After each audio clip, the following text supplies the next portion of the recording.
Megastar Chiranjeevi సినిమాలో re entry ఇచ్చిన తర్వాత వరుసగా కుటుంబ సభ్యుల బ్యానర్లోనే చిత్రాలు చేయనున్నట్లు తెలుస్తుంది. తనయుడు రామ్ చరణ్ తేజ్ స్థాపించిన కొణిదెల ప్రొడక్షన్స్ కంపెనీలో చిరు తన 150వ సినిమాని చేస్తున్నారు. మాస్ డైరెక్టర్ వివి వినాయక్ దర్శకత్వంలో తెరకెక్కిస్తున్న ఈ సినిమా సంక్రాంతికి రిలీజ్ కానుంది. దీని తర్వాత మెగాస్టార్ తన బావమరిది అల్లు అరవింద్ బ్యానర్ గీతా ఆర్ట్స్లో ఈ సినిమా చేయడానికి ఫిక్స్ అయ్యారు. దీనికి బోయపాటి శ్రీను డైరెక్టర్గా ఖరారయ్యారు. ఈ మూవీ వచ్చే ఏడాది ఫిబ్రవరి నుంచి సెట్స్ మీదకు వెళ్లనుంది. దీని తర్వాత తమ్ముడు పవర్ స్టార్ పవన్ కళ్యాణ్ నిర్మాణంలో నటించనున్నారు. పవన్ కళ్యాణ్ క్రియేటివ్ వర్క్స్ బ్యానర్లో అన్నయ్య 152వ సినిమా నిర్మించేందుకు పవన్ ఉత్సాహంగా ఉన్నారు.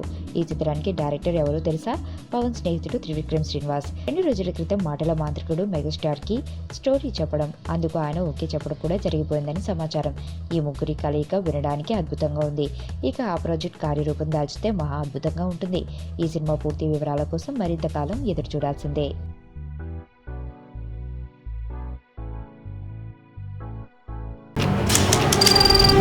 నీ స్నేహితుడు ఎవరో తెలిస్తే నీ క్యారెక్టర్ తెలుస్తుంది.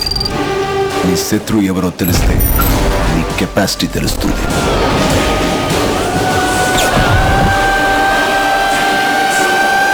నా శత్రువుని సెలెక్ట్ చేసుకున్నాను.